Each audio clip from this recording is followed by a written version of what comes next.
Okay, welcome to UltraChenTV. Thanks to everybody for joining us for Monday night. Usually on Monday night, we have two shows. That's we have right. one show called First Attack and one show called Level Up.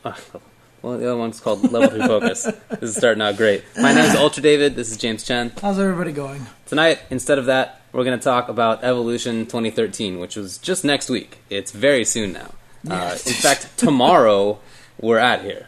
Yeah, we're actually heading there separately, but Yeah. we're both heading out there to Vegas to get ready and everything, get all of our pre-partying going and stuff like that. Yeah. I mean, once Evo starts for us, you know, we have to be there at 8 a.m. on Friday and Saturday, commentating, ready to go. So once Evo starts, it's not going to be too much of a Vegas experience for you and me, but we are going to get there a couple days in advance to get all of our Vegas out beforehand. We're so packed, like the stream schedule, when you look at that thing, it's ridiculous. Because even when we're not on stream, there's a lot of times we have to be backups. That's true.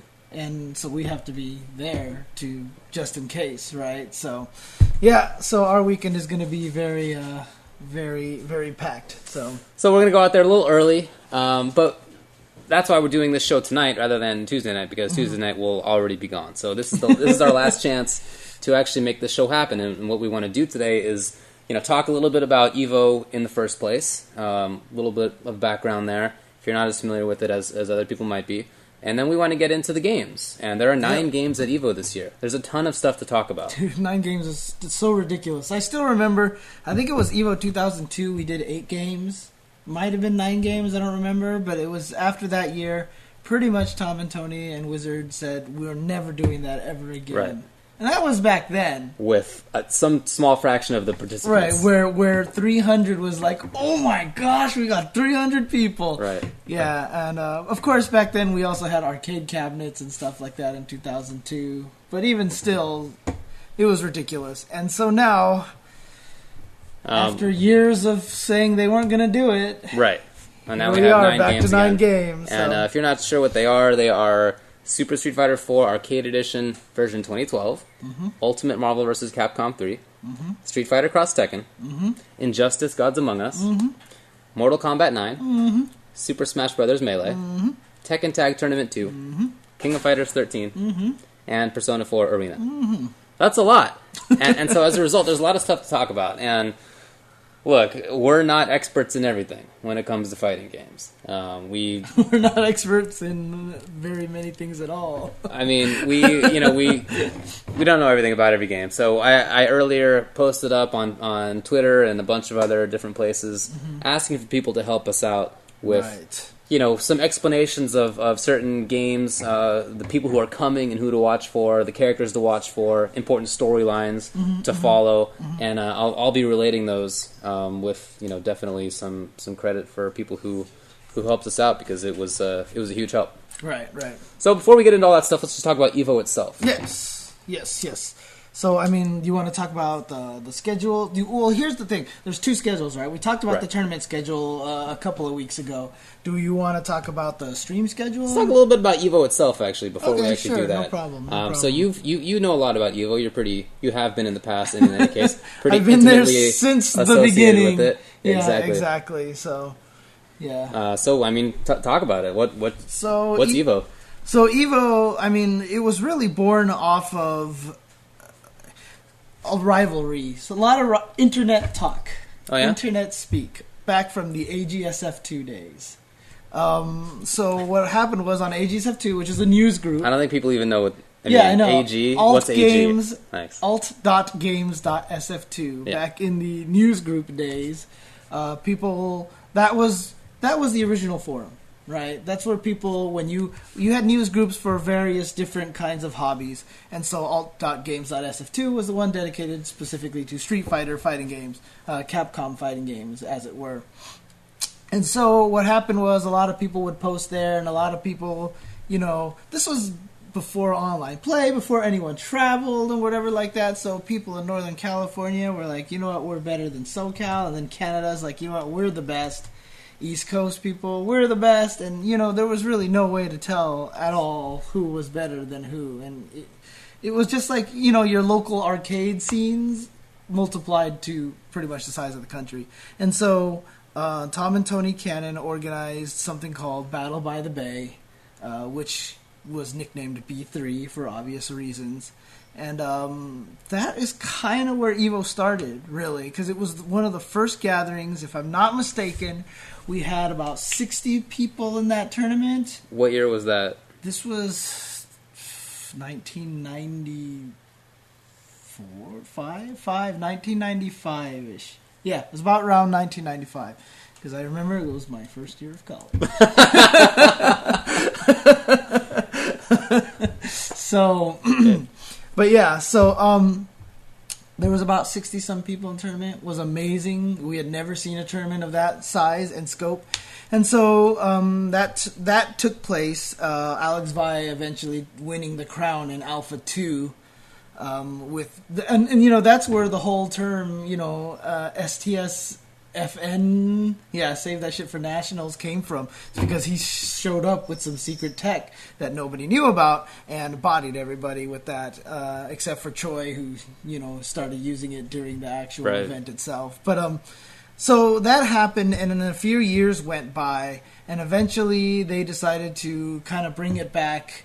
And as a joke, you know, they named it B4 because it's the sequel to B3. It didn't stand for anything anymore. And then B5 took place the year after that. And that was 2000 and 2001. Yeah, and that was the year that... in 2001, B5 was the year that Justin Wong came out and won Marvel. And that really started...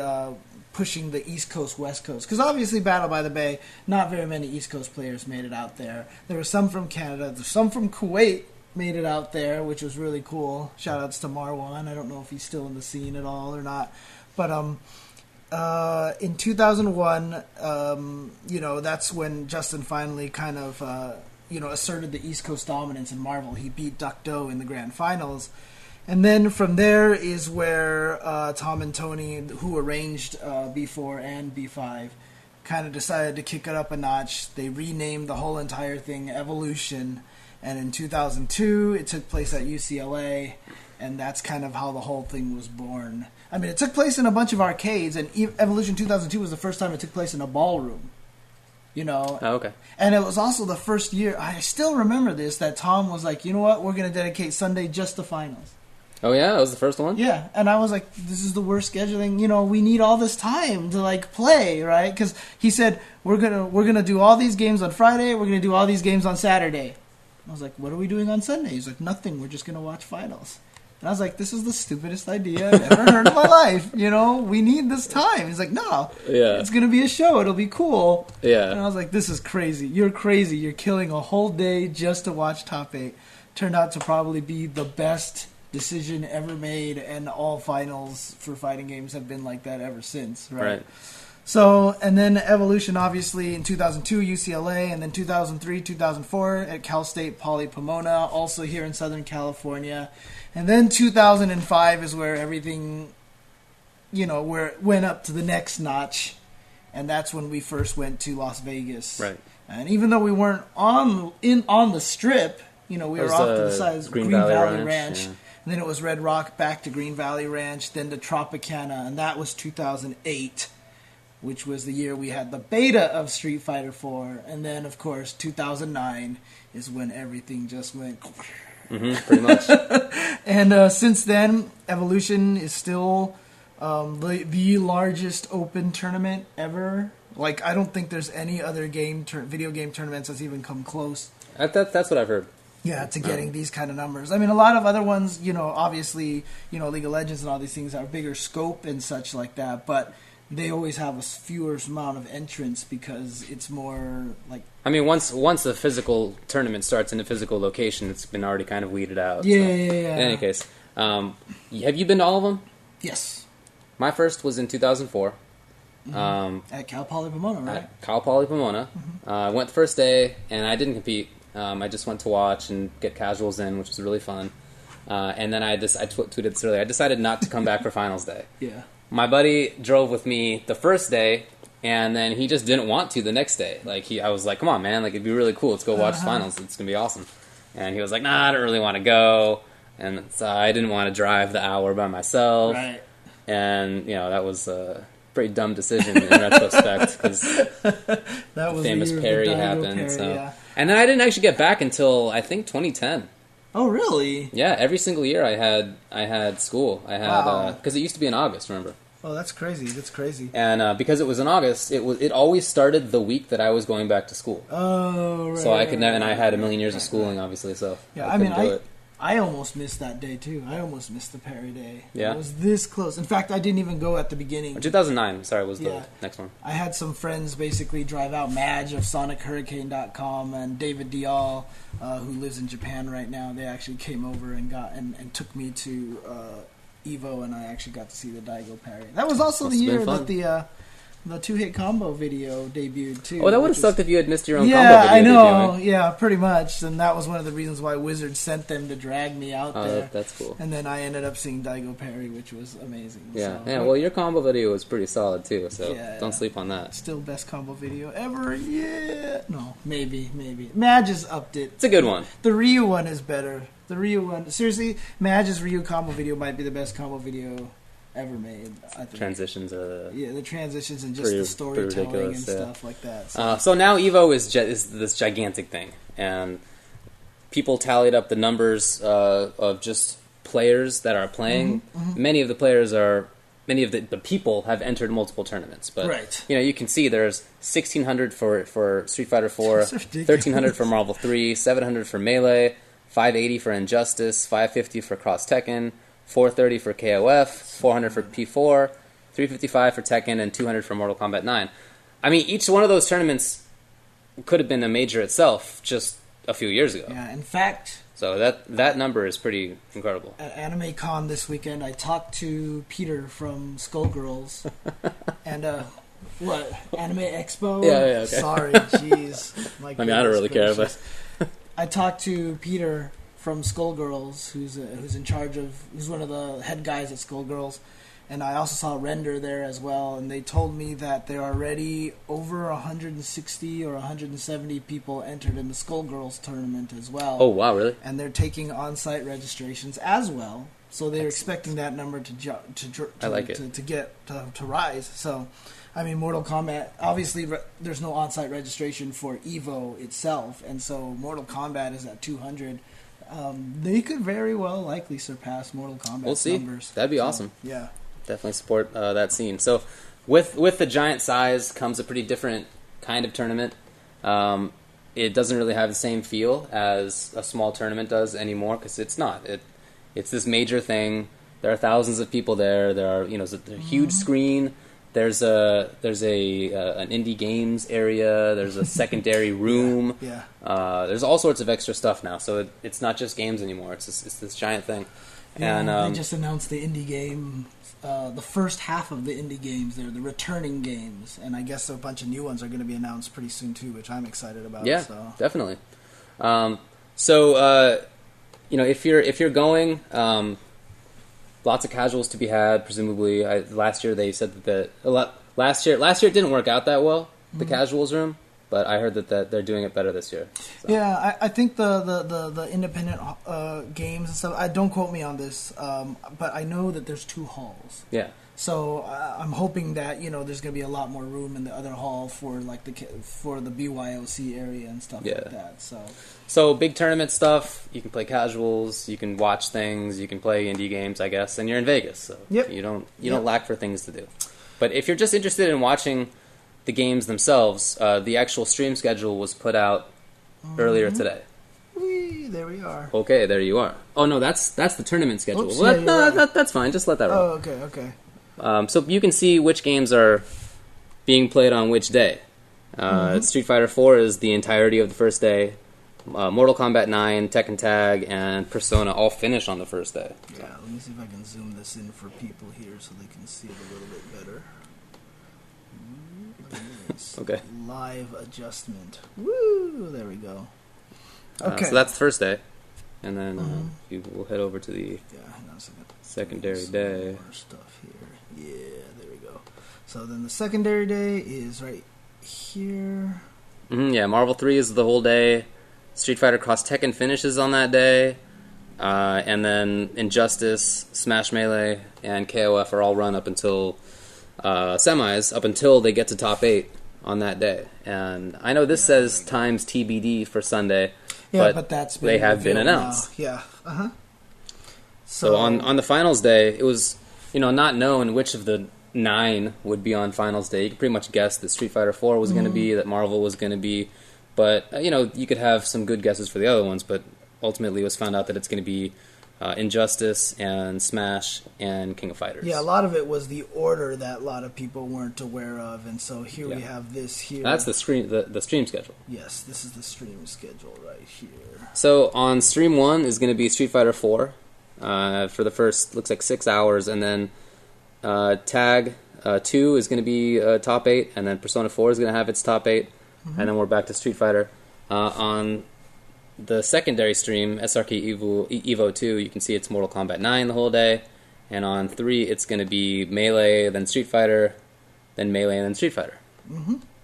So hang on a second, guys. I'm futzing with the capture area here just to make it so that I can actually show you guys all the stuff that's in here. There we go. Okay. So yeah. All right, we can scroll down a little bit. Yep. Theoretically, I can. All right, I'm just gonna do this. There we go. It's very confusing. Yeah, I mean it's technology or whatever. Let's do this. Okay, there we go. So here we go. If we scroll down to here, this is day 2. So you talked about day 2 already? Nah, day 2 is going to be on stream 1, Marvel 3, then KOF quarter and semifinals, and then we're back to Marvel 3 for its quarter and semifinals, and then Injustice on stream 2 the whole day until Skullgirls and then Dive Kick. Yes. Which is going to be pretty sick. I'm looking forward to those two. And then King of Fighters pools on stream 3, then Melee, quarters and semis, then Marvel 3 pools, Cross Tekken final, that is to say top 8, and Ultimate Marvel 3 semis are on that as well. Yep. Alright, so and then the final day, of course, is going to be... Sorry guys, just tweaking this a little again. Why is my computer going crazy here? Sorry. So finals in order are going to be King of Fighters, that's at 10. At noon is going to be Melee. At 2 is going to be Injustice after apparently a special presentation. And then there's going to be a Killer Instinct demonstration for half an hour. For about half an hour, yeah. And then Ultimate Marvel 3 is going to have its top 8. Then special presentations of some kind, probably like awards and the like. Yeah, for sure. And then we're going to round things off with Street Fighter 4. Yep. And so, again, Street Fighter 4, last game, 1,600 people in that game. So, I mean, most international competition. And, I mean, there's a lot of very interesting stories for this game. So yeah, we'll get to all that. There's a ton of stuff coming up. But, what do you think about the stream schedule? Speaking honestly. I found it kind of odd, to be honest with you, at first. Yeah. But then I spoke with some guys on there about the schedule. Okay. And now it makes complete sense. Does it? Yeah. What are you talking about in particular? So, obviously, one of the biggest complaints that everyone has is, why is there no Tekken, why is there no Persona pools, and why is Mortal Kombat being streamed all day on Stream 2? Why does Mortal Kombat have all this time on there? And none of the other games get a lot of their pool stuff streamed, right? And so what I found out was, hang on a second while I grab all the stuff. What I found out was that Injustice and Mortal Kombat. So remember, I just mentioned that there's 2 halls. Yeah. Stream 2 is set up in the other hall. Okay. And none of the games are being played in that hall except for Injustice and Mortal Kombat. So there's no way to get any of the other games into Stream 2 easily because that's where all the pools and stuff are playing. So that's why they have all that the whole day, and why it feels like Tekken and Persona are getting a little bit, Don't forget this one that appears once, the little orange over here. Yeah, you forgot about the orange. But see, Persona 4. Why? This is hilarious, actually. That Cross Tekken is orange on this. Because it's somebody's favorite color, and it sure as hell ain't his favorite game. So I'm upset about it in that respect. I just think it's too bad that people come here for Tekken, they come here for Persona. Dudes are traveling from the world for those games, and for Cross Tekken, it's the same thing. And people don't get to see them play. No, see, people are sitting here just telling me, they're like, come on, admit it, they got paid. You're not employees. They, in fact, did not get paid. I mean, this is 100% truth. Everyone is spreading that rumor about that is not true. NRS did not pay them to stream all day in Stream 2. They did not pay them to get Injustice into the event. The problem is, obviously that. I can say this all day, no one's going to believe me, right? Right? No one's going to believe me. And number two, all you need is one other person to sit there and say, they got paid. And everyone's going to be like, yeah, you're right. They just want to believe what they want to believe. So there's no point for me to even say that. There's no point for me to even defend this at all. And see, you got all these people telling me horse shit right now in the stream. Of course they're going to say that. What? This is why you can't sit there. It's just an unfortunate schedule. I mean, is the thing. Yeah. I'm a big. I really like Injustice. Yeah. I used to follow Mortal Kombat pretty closely, but I'm not going to talk anything bad about the game. But it is the lowest entered game. It has 200 people. Absolutely. See, now everyone's Persona saying has 400. Everyone's Tag saying has I 350. got paid now. Okay, I can guarantee you that's not true. I wish that were the case. Yeah. Holy Cross crap. Tekken has 550. I mean, these games have a lot of people playing them. Yeah. And I just think it's really unfortunate that those are the only times you're going to get to see them on the official Evo streams. So here's the thing, right? So for Persona, guys like Dacid Bro started talking about it on Twitter a little bit. And like we need to figure out a way to get Persona 4 pools either recorded or streamed or whatever like that. And Tom Cannon actually came out and messaged Dacid Bro, was like, look, I'll help you guys. Awesome. Right? And now their stuff is going to get streamed. Like Dacid Bro basically tweeted like, everything's good. We've got everything taken care of. Tom Cannon has been super helpful to us and everything like that. So Persona 4 stuff should be getting streamed no problem. But it just won't be on any of the official Evo streams. So let's see. So who's gonna stream it? Is it? Do you know? It's Finest KO. Okay. Finest KO, yeah. So Finest KO is going to stream that. Actually, the same kind of thing has been happening in the Cross Tekken community. So we're trying to get somebody to stream it. Some good potential for that to happen. Kara Storm might end up doing it. Certainly, we're going to have people walking around taking video and uploading it later. So I hope that the same thing will happen for Tekken itself. That people will, maybe stream it. If not stream it, at least walk around, see pools, take recordings. It doesn't matter even if it's just, a camera that you're just holding up that you later upload to YouTube. Just, people want to see those kind of matches. So, sure. I hope that as many matches of those games are shown as possible. Yeah, I mean, I feel like also just, with Tekken and with Cross Tekken, hopefully some people will be able to jump in there. I know even Armando, for example, he's going to be streaming Super Turbo and Soul Calibur.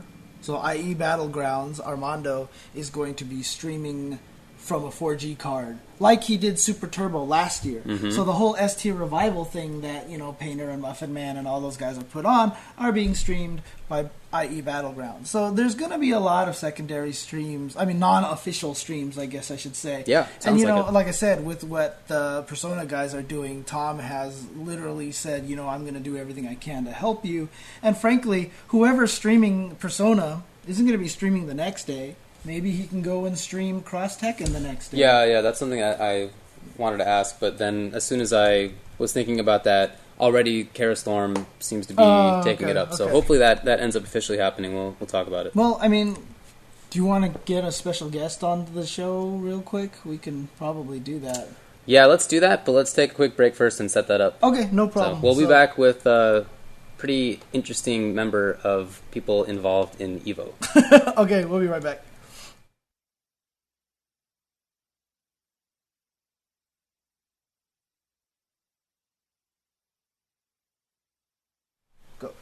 Okay, welcome back to UltraChenTV. We just spent a little bit of time to make sure that this whole arrangement is going to work out great. We're both wearing headphones because we're going to welcome a guest on Skype. Who's that guest? James Chen. We have Mr. Tom Cannon, a.k.a. Inkblot, one of the guys who, just happens to run Evo. Tom, are you there? Hi, guys. Hello. Hey, can you turn that up a bit? Oh, yeah, no problem. Let's see here. Can you hear it? Oh, there it is. Try again. Speak again, Tom. Hi. Okay, much better. Okay. Awesome. Fantastic. Oh, thanks for joining us. Oh, I'm happy to do it. So you guys have been running Evo for a long time, but it seems to be bigger now than it ever has been. Way more entrants, more games. How do you feel about how this year's Evo is going to go in general? Well, we'll see. I mean, we're trying a lot of new things this year because coming off of 2012, we wanted to be a little more inclusive and include more games. So we've got like double the floor space.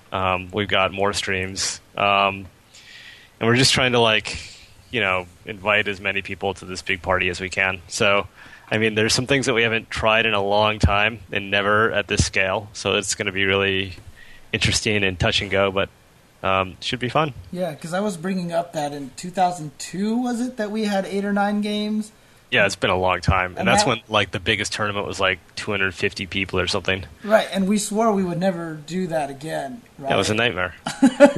And here we are, 9 games again. I mean, what actually made you think that we could pull this off this year, with this many games? Well, I mean, the reason why we even thought of it was because there are so many games.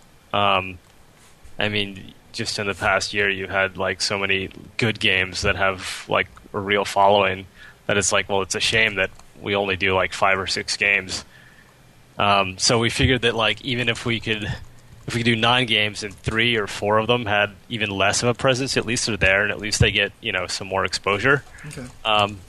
So if I had to choose between do 6 games like we did last year in the same way or do 9 games, and unfortunately there's just not enough time in the weekend for every game to get a Street Fighter 4 treatment, I would choose the latter because now we have crazy things happening like Smash and P4A that are at the event, and they're surprising us. The Smash turnout was ridiculous.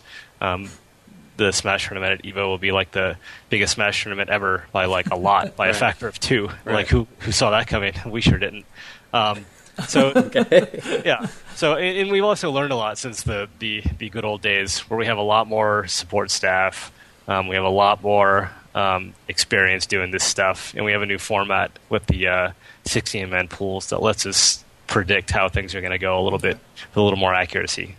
So a lot's changed. We'll see how it goes.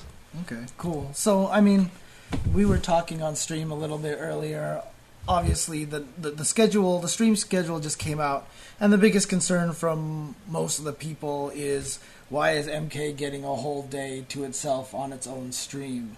Yeah, I think we all expected certainly that you wouldn't be able to give every game the Street Fighter 4 treatment, as you put it. Mm-hmm. That's understandable, absolutely, but I definitely was surprised to see that MK is on there for so long. Yeah, so that's a good question. So, I mean, the thing about the stream is that we can't just sort of... The stream exists alongside and sort of, I guess, after the tournament schedule has been set. We sort of have to figure out how we're going to run 9 tournament games in 3 days. And then once we figure out how those logistics work out, we start to look at the stream schedule. The big factor that we have from a logistics point of view is that the Mortal Kombat and Injustice are in their own hall on different days. And we had to do it that way because MK and Injustice has a huge overlap in players. So you can't put them on the same day. You just can't. Yeah, that makes sense. So once we did that, we sort of were able to fill in the other games, Street Fighter 4, of course, on one day, Marvel on another day, and all this is in the schedule on SRK. You can look it up. Mm-hmm. And then fill in the smaller games sort of in the gaps. And we had the scheduling that way. Tekken and Persona and Smash are in that main hall with the Capcom games. So it wasn't a choice so much of let's give Mortal Kombat all this time. It was more a matter of they're there. We can't put Tekken there for logistic reasons. So, and there's a lot of more interest in Mortal Kombat as well. So it just sort of made sense. Another way of putting it is based on where Tekken is on site. It's not like we could stream Tekken over Mortal Kombat unless we ran like, 1,000-foot internet cable, and we can't do that. So we know that there are like some issues with the schedule that people want to see their particular game more, which is why we're trying to support unofficial streams as much as possible, giving them space, and giving them any support we can other than actual bandwidth, because unfortunately we're limited there. So I think, James, you were talking about like the P4A stream that we're doing. Yes. We're also talking with someone about doing maybe Street Fighter Cross Tekken stream, and I think, well, I'm still talking with this guy, but someone has volunteered to do a Tekken on-site stream. Cool. And if that works out, then that'll be great. So,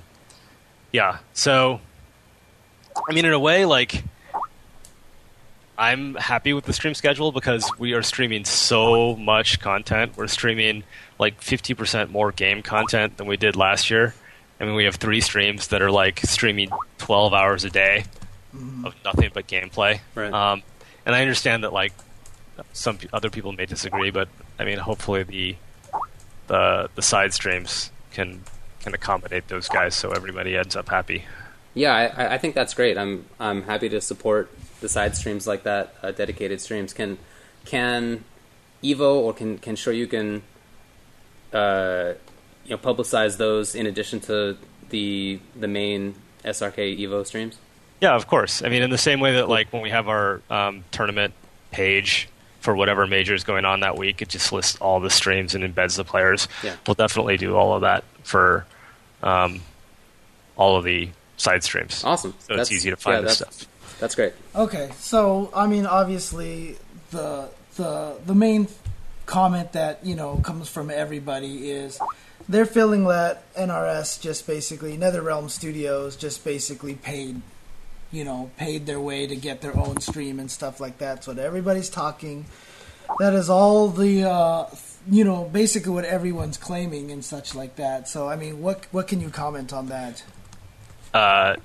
No. It's pretty succinct. I mean, there's no way I can prove it. Either you believe me or you don't. Yeah. It's so funny because there's like this bipolar thing with these Warner Brothers games where if something happens that's disadvantageous to Warner Brothers, like the Capcom community is like screwing them because we don't like Warner Brothers games or whatever. But if something advantageous happens to it, the other side says, well, Warner Brothers just paid for it. So it's like you can't win with these games. Yeah. Which is, I mean, it's just the way of the internet. I totally understand. Yeah. But no, of course they did not. Yeah, I mean, what happened with having 2 Warner Brothers games is that we decided not to do Injustice because we felt it was too new for Evo. And there was a lot of interest in it. And Warner Brothers said, hey, we want the game and there's a lot of interest. Can we get it in there? And we said, we can, but it's going to cost us like, this much to add like staffing, this much to add new hardware, more PlayStations, more everything, right? More TVs. And they stepped up to the plate and covered those costs. So, yay, we have Injustice thanks to Warner Brothers supporting the game. And that's as far as it goes. That's cool. Okay. And unfortunately, like you can either believe me or you can't. There's no way I can prove it. Yeah, of course.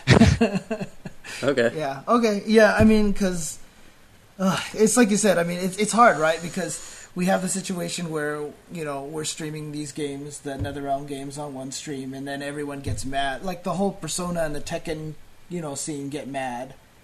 And if we streamed them, then the NetherRealms group gets mad. I mean, it's tough. Like, I mean, honestly, how much of balancing between all these communities and trying to make sure everybody's happy goes into thinking about how this all works in planning Evo? Well, a lot. I mean, the whole point is that we don't. If you're going to have your game at Evo, we want you to have a good time there, right? Because of course, it's a lot of work to support any game, much less 9 games. So, I mean, a lot of thought went into how do we make sure we have a good variety between like the 3D games and the 2D games and the anime games. And how do we make sure that one game isn't particularly getting the short end of the stick all the time, like with, say, like a 9 a.m. pool and then like a 9 a.m. finals where we've made some mistakes there in the past. Yeah. So, yeah, I mean, it's a balancing act. And they're judgment calls, but we just do the best we can. Okay. All right. Well, is there anything else that you'd like to say or anything about EVO that you're looking forward to in particular? I'm really looking forward to seeing how our setup works this year. If you look at the map that we put out on the guidebook, oh, that's right. It's got we've got 2 halls that are right next to each other. Each hall is as big as EVO 2012. Oh, really? Yeah. Oh, I didn't know. So okay. it's like EVO 2012, like sitting right next to EVO 2012 again. Wow. And in one hall is like wall-to-wall tournament matches. We'll have 3 screens, just like last year, but this time every screen will be showing a different game all day long. Oh, really? So okay. yeah, so in the middle screen you might have like Street Fighter 4, and on the side screens you'll have, say, Smash and Persona or King of Fighters or something like that. Okay. And then in the other EVO 2012 hall, we've got all of our exhibitors, and we've got like the Indie Gaming Showcase, and then we'll have one of the Warner Brothers games, Mortal Kombat on Friday, Injustice on Saturday, and that has its own stage and 2 big screens. And the reason why we have such a huge setup there is last year we had a tiny 400 square foot overflow room for watching the stream on Sunday. And this year we have seating for 2,000 with 2 giant screens for people who can't make it into the hall on Sunday. So is that extra room going to be, I mean, are they getting a direct feed, or are they going to be watching the stream with... They'll be watching the stream, so you'll be able to get the commentary and all that stuff. Okay, so it will be a little delayed then, right? So you'll probably... Yeah, there will be a little bit of a delay. Yeah, you'll be able to hear the screams. Yeah, you're going to hear the roars. Yeah, I mean, that's true. It's funny, though, because, I mean, last year we were sort of scared to put people in the overflow stream watching room. We're like, oh, too bad, you guys have to be here.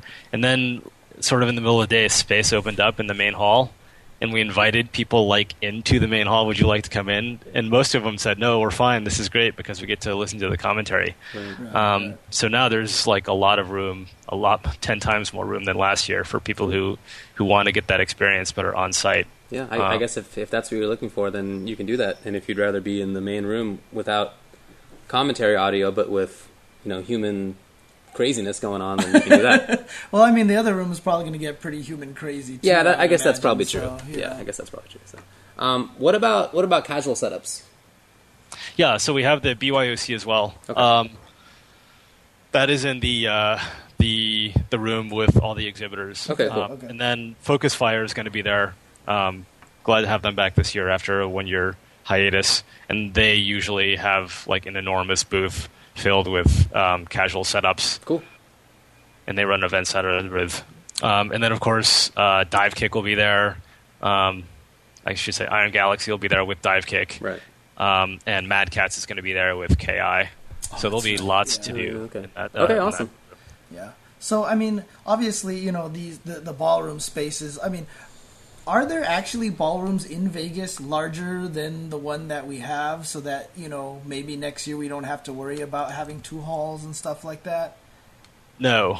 Ballrooms don't get any bigger. Okay. You can go to convention spaces that are designed that get very, very large, 10 times as large as a ballroom. Those are really designed for auto shows and things like that. Okay. The setup at the Bally Event Center, which is where we are, is actually pretty nice. I mean, the ballrooms are literally right next to each other with a little sort of central lobby connecting them. So it should be a 1-minute walk to get from one room to another. Okay.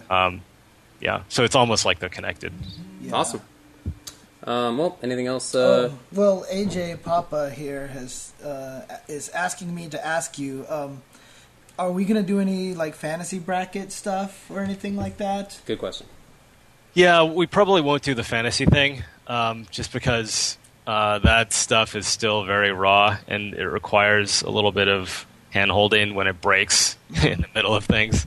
But we will be doing some special things with Salty Bet. Oh, nice. Really? So you guys are teaming up with Salty Bet, huh? Yes. I did not know that. Wow. That's awesome. Okay. Okay.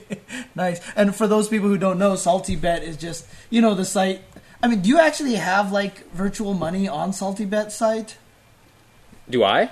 I mean, I'm just I haven't asking, done is it that yet. how it works? Yeah. I mean, it's not real money. Okay, right. But then you guys can just bet with that Yeah. money, right? And if you bet too much, you're down to zero. And then Yeah. can you get more? I mean, I can answer that because I went down to 0 over a curly mustache. When you go down to 0, Oh, really? You went it takes you back to 10. Oh. Wow, people Wait. are really passionate about Salty Bet. Wait, so Salty Bet you went down to generates 0 salt. and then you went back up? Is that what you said? Yeah, it resets you to 10 when you Okay. go down to 0. Okay. 10 is like Okay. nothing, so you might as well be at 0. Right. Dude, That's awesome, man. I didn't know that. That's actually kind of cool. So.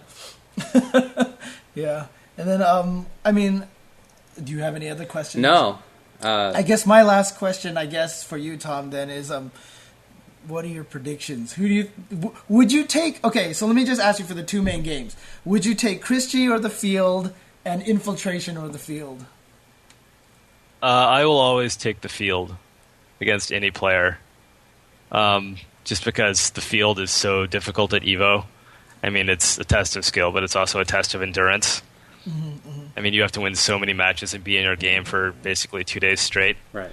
And if you look at the results of the past couple of years, if you took the field every game for the past 3 years, you probably did okay. Like Visant winning Marvel 3, who Right. saw that coming? Right. Well, I mean, I would say last year that Filipino champ might have been the favorite going into Yeah. Marvel, right? So, Yeah, I felt like don't last year think most people Infiltration would and think Filipino Champ were probably both the favorites, and they both were Infiltration winners. definitely. Filipino champ maybe, but what was it? 2011 Street Fighter 4. What did anyone predict? Who won? Fudo? Yeah, 2011 Fudo won was it. Fudo, yeah. Yeah, no one would have predicted Fudo, No, right? no, yeah. Yeah, Yeah. Fudo So won. like major. Dude, major no one even upsets. knew who he was until he won. I mean, that's You not know, true. I knew but- who he was. But, Yeah. Yeah, but if I had to bet against any player versus the field, even Infiltration versus the field, Okay. I'd take the field. All right. But it's going to be interesting to see. Those guys are definitely the favorites in both those games. All right. Okay. Well, Awesome. thanks for joining us tonight. Cool. All right. Well, I'll see you at Evo, and I guess Yeah, I know. if people come to Evo, they'll see you scurrying around and being busy the whole I'll time. see you in a couple of days. Well, if people come to Evo, they'll see him or Tony scurrying around. They just won't know which one it is. Nice. So, Okay. Well. Yeah, Tony will be the one who looks more stressed. It's his job to run the tournament. yeah. And of course, there was even that one year where Tom did call himself Tony, which he still denies to this day. So I don't deny it. I just don't want to bring it up. fair enough. Okay. All right. Well, thanks for joining us again. We're gonna take a break. We brought up some brief gameplay stuff, and when we come back, we're gonna just dive right into that. All right. Thanks again, Tom. Yep. All Later. right, bye.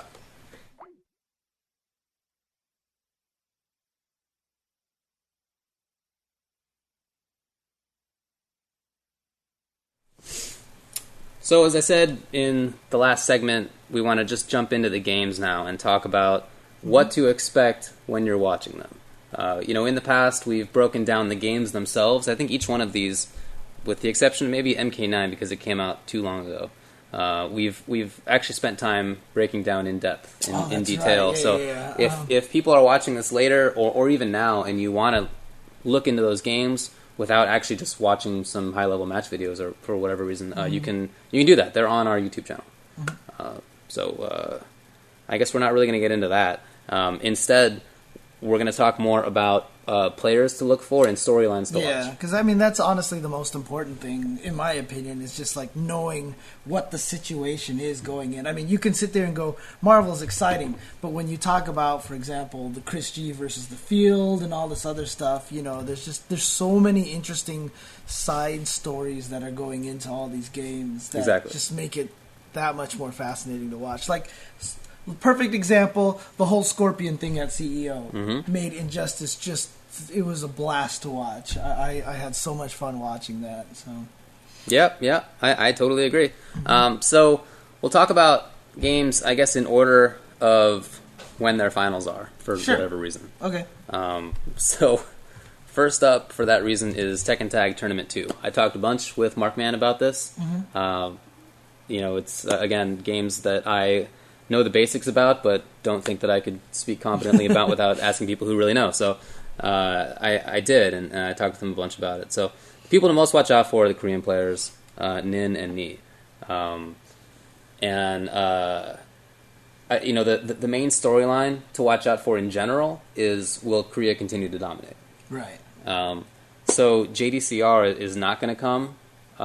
He was a major guy. He won ECT. He won final round. Did great at MLG. All that kind of stuff. But he's not going to make it. So it's going to be mostly Nin and Ni people of Korea. So JDCR is also from Korea as well? Oh, okay. But he's not making it, huh? Exactly. Yeah. So that's who you're really going to have to look out for. I think most of all, Ni with a bunch of characters: Deviljin, Lars, Brian, Bruce, Heihachi, Kazuya, and Marduk, and Nin with Steve Marduk. Okay, cool. So that's the biggest thing. I'm also curious. I mean, obviously, East Coast Tekken is always considered the strongest, right? With Atlanta being the hotbed for Tekken, they're doing the whole what's it called? The something cup. Shoot. This is so bad that I don't know what it's called. But they're doing their own whole Tekken tournament on the East Coast between, Big E and Larry and The Fall Classic? The Fall Classic, that's what it was. Okay. So, I mean, Tekken, it always feels like Tekken to me, in terms of the States, is stronger on the East Coast than it is on the West Coast. I don't know if that's necessarily true or not, but... I know for a lot of Tekken guys, final round is the place to be, and they make it to final round, guys on the East Coast and Midwest, but not necessarily to EVO. In fact, some of them have never been to EVO. Yeah. They've just hung out at final round. And it's going to kind of be the same way this year. East Coast is not repping as hard as other areas. Obviously, for East Coast or for West Coast people, it's a little easier to get there.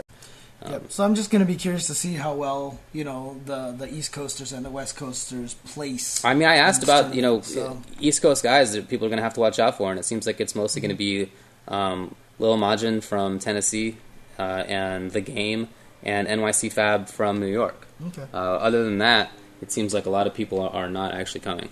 From SoCal, Rip and Eris, Just Frame James, Kayal does really well with the Kings.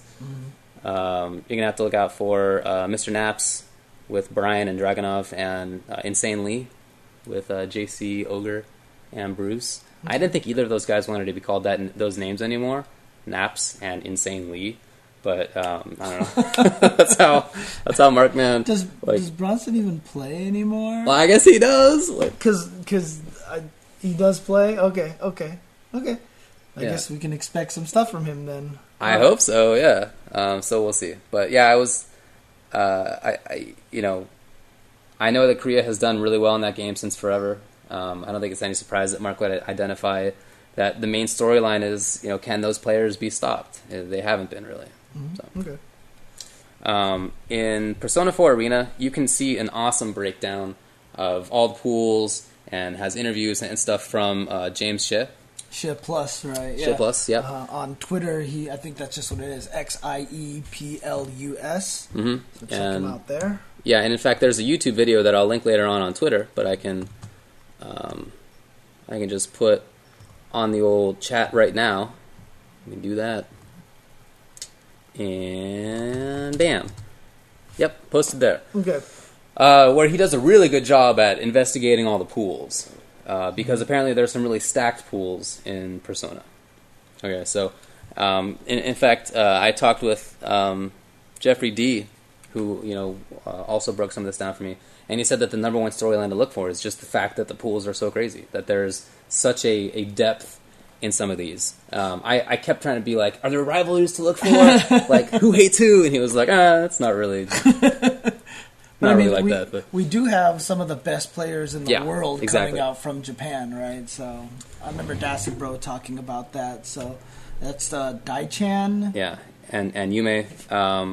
apparently potential favorites. Okay. Probably the top two identified by those guys. That's It's Mitsuru always- and what? No, I was just saying it's always interesting how the play. I mean, is that just something that they do in general when in their scene, or that they always name them like Taichan Mitsuru? Like, Oh, they that's actually just have how the I wrote character it. name? Oh, that's how. No, because I've seen it mentioned that way too. That's Oh, how okay. Dacid Bro was mentioning it on Twitter as well. He was saying stuff like Domi Akihiko. You know, I don't know if it's just the way that scene works or if that was just whatever. But, I don't know. I used to do that when I talked about ST a lot, but Okay. I don't know.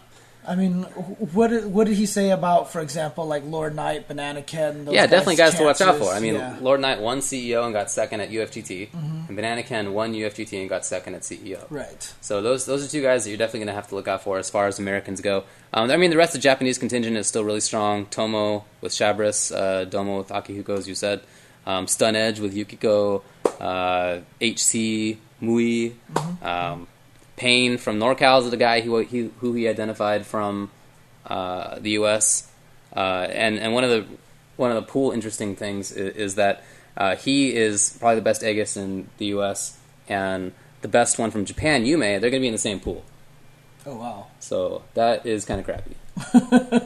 Okay. Works out sometimes like that. Let's see. Breaker Dave. Best. I think it's Barker Dave. Is it Barker? Yeah, Oh, yeah, I that's think right. it's I Barker always get that Dave. wrong. Yeah, I remember. it's I remember Barker commentating Dave. a couple Yeah. times Yeah. where I got that wrong consistently.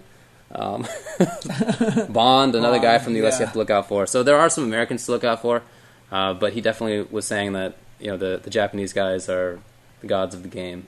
So Yeah, it's going to be really interesting because, I mean, when Guilty Gear was in at EVO, for example, Japan just dominated that game, right? I mean, it wasn't even really much of a contest. So it's curious because, obviously America has made strides to catch up to the level Japan is in every game. So I'm really curious to see, like, it would be so cool if we just end up with a bunch of upsets. Like, can you imagine if one of those Japanese players didn't make it out of their pool or Right. something crazy like that? I mean, I think that would be awesome. That would be super amazing for the Persona scene, I think, if something like that happened, because then it just shows the strength of the players here in the States. yeah, I mean it's a big thing to watch as with Tekken. I mean, will Japan be stopped? Is the big question. So. Yep. Major thing to watch for there. And I really appreciate Isaac, a.k.a. I think Del Riak. I've met this guy many times, but I don't know that I've ever asked him how to pronounce his handle. Isaac, he wrote up this whole thing on Mortal Kombat 9, Oh, nice. which is really nice. Okay, So okay. players to watch out for. Obviously, Perfect Legend is a major one. He has won Mortal Kombat 9 the 2 times that it's appeared at EVO so far. Okay. And he did it last year, if you recall, after not really having been to that many tournaments. He kind of showed up and people were looking to snipe him, and it didn't work out. He defended it. Yeah, I mean, this happened after he had lost at some MLG Right. events, right? Yeah, And yeah, so he hadn't been doing that great. Yeah, so people were expecting him to be taken down easily, and sure enough, he won again. And you know what? Interestingly enough, I don't think a lot of people know this about Perfect Legend. That actually makes him a 3-time EVO winner. Yeah, that's right. He's one of the only guys who have won that many times. So the third one, obviously, for Dead or Alive, for DOA 4, I think it was, that he won. So The other main guy to look out for, biggest, is probably Dizzy, GGA Dizzy, the Galloping Ghost arcade guys. okay. With Cage, best Cage in the U.S., he won UFGT. UFGT being a very strong major for that game in general, knowing that has such strong roots in the Midwest. So that's another major guy to look out for. Lots of other guys he mentioned. So Gross with Sector and Reptile, second place at CEO, and he put Perfect Legend in losers, so he can be a big threat himself. Okay. Pig of the Hut from Atlanta with Kenshi and Molina. He plays more Injustice now, but still really solid. See, here's the question to me right now, is that Perfect Legend is really concentrating a lot on Injustice. So how much importance do you think he has placed on repeating? I mean, you don't want to. You don't want to lose MK9. Like, it might be the last time MK9's there. So you don't. You want to win every time, right? I mean, if I were him, that's what I would want to do. So, but that's definitely an issue for a lot of these guys. Pig the Hut, like I mentioned, been playing a lot of Injustice. I've seen him play a lot. 16-Bit's another guy I was going to mention who has been playing a lot of Injustice. Waffles, a lot of Tyrant has. So definitely there's I know, PL, as you said, has. So that's a potential issue. We'll have to see how much that comes up. So Forever King is another major one to look at. Second place at UFGT with Kung Lao, Kenshi, and Freddy.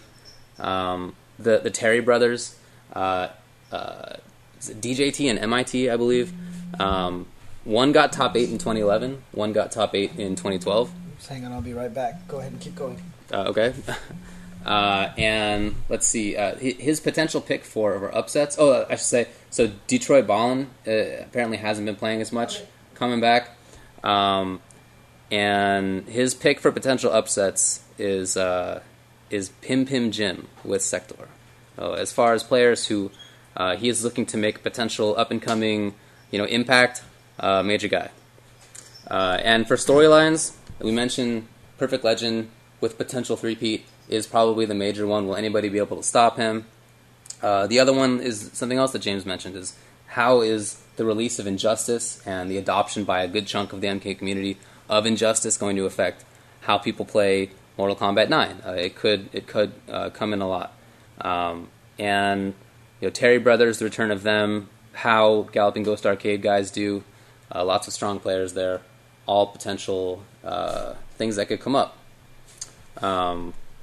He also wanted to talk about, just quickly, what happened to the Dominican guys, the Dominican brothers, that is, Maxter and Crazy Dominican and CD Jr., all were at one time dominant in the Mortal Kombat 9 scene, and it seems like they've kind of fallen off from that.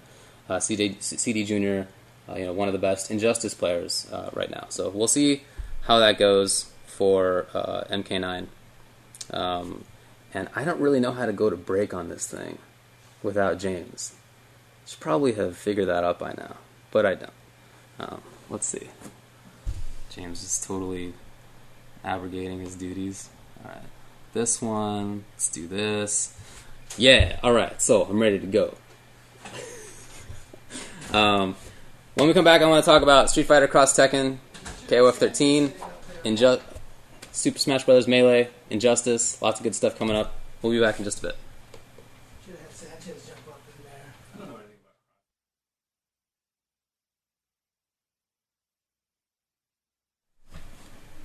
Welcome back to UltraChenTV.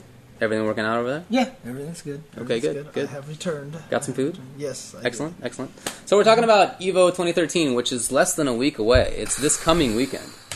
Very, very soon now. So in expectation of that, we wanted to go over the games. All right, get out of here. I'll just... David show. Okay, go ahead. We want to talk about the games and people and characters to watch out for. Yes. Sorry. Okay, continue forward. Okay. So up next I want to talk about Cross Tekken because, like I said, we're going in order of when the finals are. So Cross Tekken is next. It's Saturday evening finals. Characters to watch out for the most, probably the best characters are Hwoarang, Jin, Kazuya, Nina, Chun-Li. Law. Yeah, Chun is probably up there too. Okay. I probably should have put her in the secondary list of characters. I mean, really? She's not. I think that she's a really strong character, but I think she's overrated by people who are at the very top. So. Oh, okay. Because I hear all the time Justin and Ricky talk about how cheap she is. Yeah, they got to look into the game more. Seriously, I told them that. So. Okay. But certainly she's a major character to look out for because she's going to be used very often by people who are very strong. You mentioned a couple of them: Justin Wong and Chris G used Hwoarang and Chun. Hwoarang, a major character to look out for, maybe the best in the game. And Ricky Ortiz with Rufus Chun. Whether he sticks with Rufus or whether he switches to another character, we'll see. Rufus, I don't think is that great a character in that game. Mid-tier best. But we'll see. Other characters to look out for, just based on who's using them, are going to be Kuma, the bear. Yeah. Major one to look out for there. Seth Lolo, right. Seth Lolo, I think, is the best player in the U.S. And maybe the best cross-Tekken player in the world. We'll have to see how that works out. He beat Infiltration at... which tournament was it that he beat him at? He beat Infiltration? I don't remember.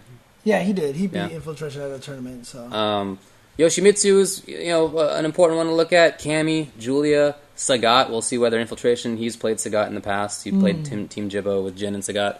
Elisa is a potential character to watch out for. But Momochi just won CEO. looked very strong in doing it. Jin Nina pretty much blew through people. Yeah, they're saying Seth Law won at final round. Oh, final round is what it was. Yeah. That's right. That's right. Infiltration, yeah, Jin Sagat, we'll see. Very, very strong player who won in the Street Fighter Anniversary Tournament. Did great there. Momochi just won there. Tokido, haven't seen him play that game in a while, but he's certainly a threat. He was playing Dalsum. I heard that he might be switching, but I guess we'll see.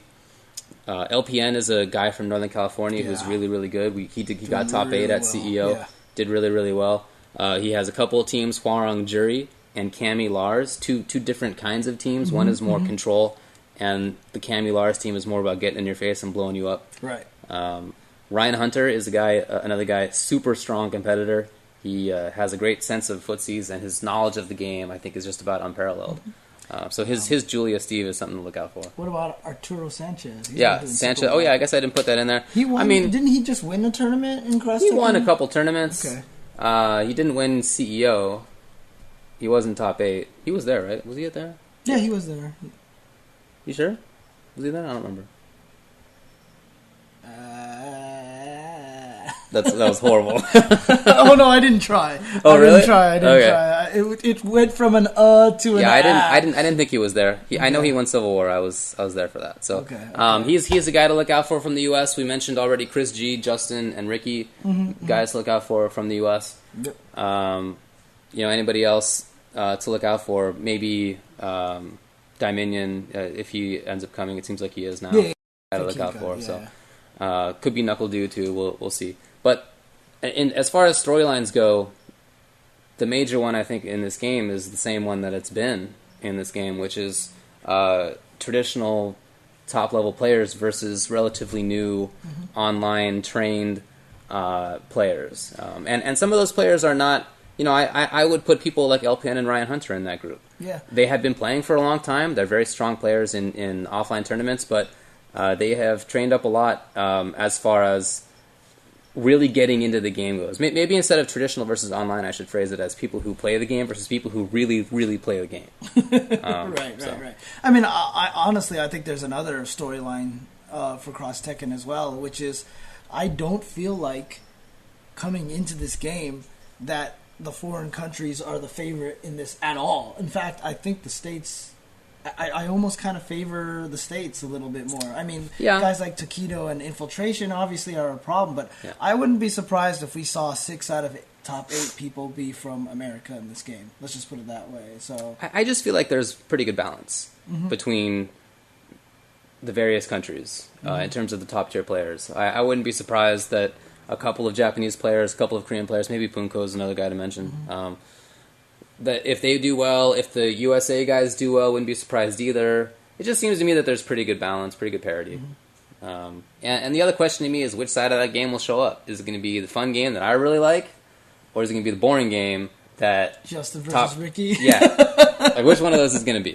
And I don't know. I really hope that it's the fun one because it's certainly viable. The guy who won was Jin Nina Momochi. He played fast and interesting at CEO. And... Ryan Hunter was in there, and LPN too. 3 out of the top 8 was that kind of style, but the rest of it was the much slower, right? Because as soon as you get paired with game, when you get paired with Justin or Ricky, even Momochi, who, like you said, was a fast player, has to slow his game down to fight against somebody like Justin and Ricky. So, we'll see. I think that's a major thing to look out for there. Okay. As far as KOF 13, man, I asked Gibby about this. And dude wrote me an essay about players to watch out for. So notable, just at the start, he says, Reynolds, Mad KOF, is it Yang Yao Ren? Yeah, I guess the Taiwanese guy? Ren, yeah. Romance, E.T., and Mr. KOF are the players who he wants to most highlight. So Reynolds and Romance, they've been...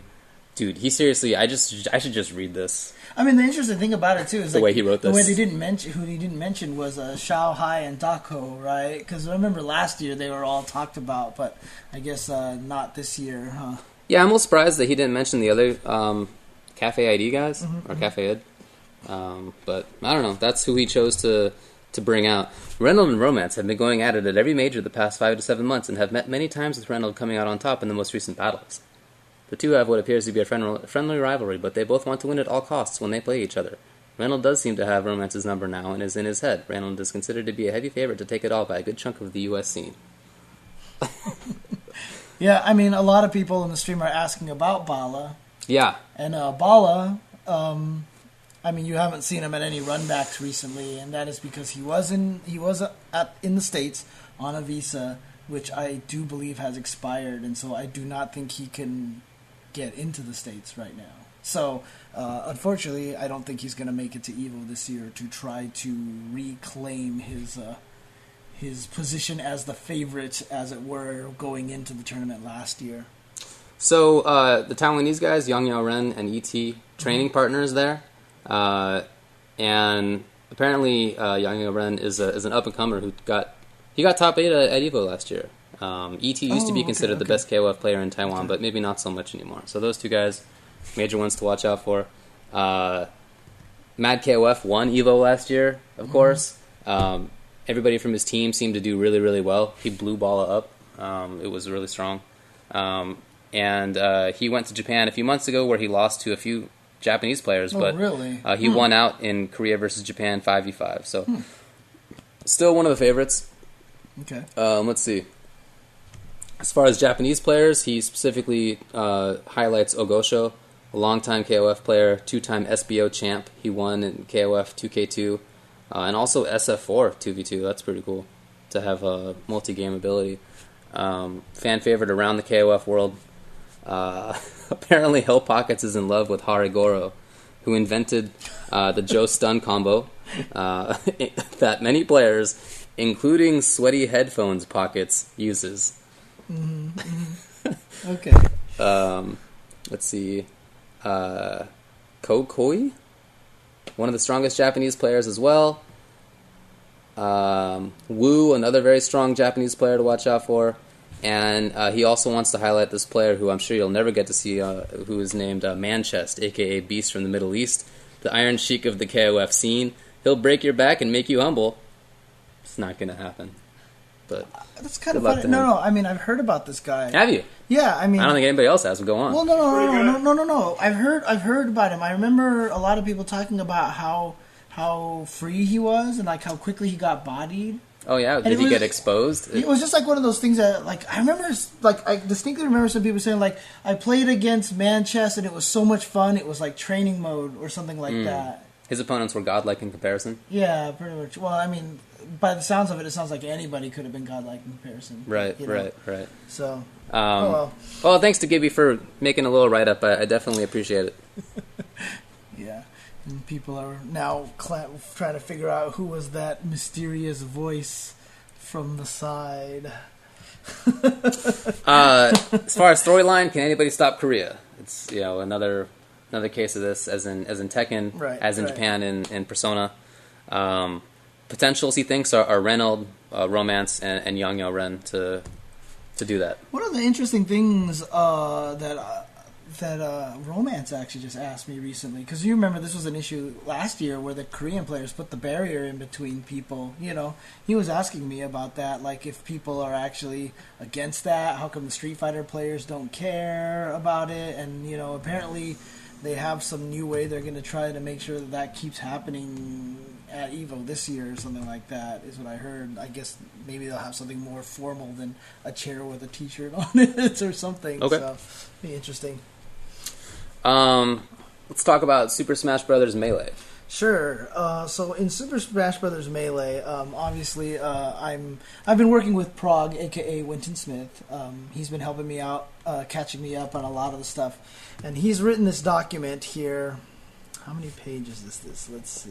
1, 2, 3, 4, 5, 6, 7, 8, 9, 10, 11, 12, 13.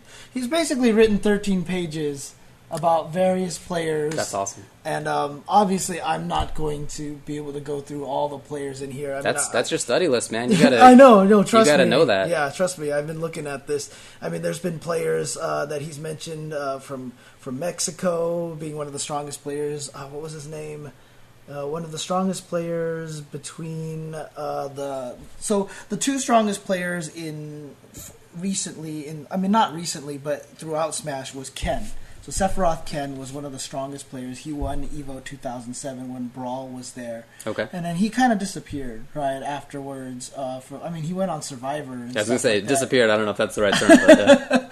But so supposedly he's coming back, and he's going to be competing this year, which will be interesting because I don't know if he's actually been at any tournaments recently. They said that he got 5th place at Survivor. Gabon lost a set to Scar. But apparently Ken's coming back. And then after Ken... Wait. That's Survivor that you're talking about. Is that what it is? It says Survivor. Oh, I thought that was the name of a tournament. Holy crap. Okay. My bad. That's amazing. My bad. That's awesome. Okay. Obviously, I need to read these a little bit better. So... oh, man. No, that's cool. My brain's not working at all right now. So after top 8 after at Survivor. Ken, top 8 at Survivor, dude. 5th place at Survivor. Okay, fair enough. But he lost a set to Scar. But Scar is the name of a Smash player as well. Maybe this is some. Anyways. So then the player who came into prominence afterwards was Mewtwo King, right? So Mewtwo King, obviously. He hasn't been he hasn't been as dominant recently. I do believe, who was it? Mango is now considered the best player in the U.S. right now. So Mango obviously going to be one of the favorites there. One of the big stories here, of course, is Armada, who just recently won Apex 2012, which was the biggest Smash tournament, one of the biggest Smash tournaments at the time. In January. Yeah, just this January. And he retired. Right. And he said, I'm done. I'm going out, right? And then EVO happened, and now he's trying to get back. And he was a player that set up, there was a Get Armada to EVO fund and all this stuff. A donation fund. Yeah, a donation fund. And apparently, I do believe it's been taken care of, so he's going to be able to show up. Oh, yeah? It worked out? I believe so. Okay. And he's definitely going to be someone to watch for at this tournament. Probably one of the absolute favorites, especially after winning Apex. I do believe Apex Grand Finals was between him and Mango, if I'm not mistaken. But you see a lot of these. Dude, this list is so. It's pretty impressive. Yeah, Chudat is a very well-known Ice Climbers player. I'm really curious about that because the whole infinite combos with Ice Climbers are not banned, if I'm not mistaken. So I'm just going to be curious to see how well an Ice Climbers can make it into because you have, like I said, I've always made the comparison. Third Strike, you've got the unblockables with Urian and Oro. And even with that stuff, they're not even the best characters in the game, So, I'm just curious to see how well Ice Climbers are going to do. Dr. PP, seriously, that's his name. That's his name, His name, man. He's really awesome, too. Oh, man. He's really, really good. He's a very good Falco, very good Marth. And I'm sure he's going to be another player who's going to be very, very good at this. So... dude, this list is so long. I can go through all these names here. So there's a player named Ice. He's he's considered the German Mewtwo King. Really smart, lots of creativity. Also says very hot. I don't know if they mean. Does he mean like play wise or? I don't know. Just wanted to point that out. Very hot. Something to watch out for. Okay, no problem. So there's a Kirby Kaze. Between him and Unknown, they're the best players from Canada. So we're actually going to get a lot of players from all sorts of different countries coming out here, hopefully. So we also have a player here named Leffen, who's the most improved player in Europe. He almost beat Armada in a winners finals of a recent tournament. So I'm skipping through here. Lucien is a NorCal veteran. He's kind of retired, but he might be coming back for this tournament. We talked about Mango. Obviously, Mango is going to be probably the favorite in terms of U.S. players. Very likely going to get top 8. Mewtwo King, he's described here as the robot gatekeeper to the top 4. New Jersey's hometown hero. Let's see here. We've got S2J, one of the contenders for the best Falcon player. Probably better than Hacks at Space Animal Matchups, which is, of course, Fox and Falco from Southern California. Scar, who we had on the show just recently, described as a sporadic player. But he's obviously a hardcore Falcon player as well, very good. And I do believe he's going to have a chance to jump on commentary at EVO as well.